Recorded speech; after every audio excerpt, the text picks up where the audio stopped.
Hello everyone and welcome back to another video from Wake&Tech. In this video, I'm going to show you how to verify your Blooket account. So let's get started right away. First of all, just open up your web browser and then in the address bar type in blooket.com and press enter. Now from the top right corner within the home page, you will find the sign up button. Just go ahead and click on it if you haven't opened up the new account already.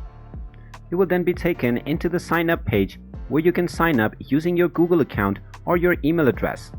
So choose whichever option is appropriate for you, and then you might be asked to enter your email address. Simply go ahead and type in your email address and then make sure I can receive email is selected. You can then click on the send verification code button and then you will receive an email from Blooket in the email address that you just entered. Just click on the link within the email and your account will be verified and you will be allowed to set up a password for your account. And then you can use your newly set up email address and your password to log in to your account. And there you have it. That is how easy it is to verify your account on Blooket. As you notice, your account will be verified before you even select your password. If you find this video helpful, make sure you hit that like button and subscribe to our channel if you haven't done so already.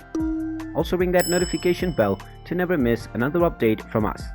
Thank you for watching and I will see you again in the next video.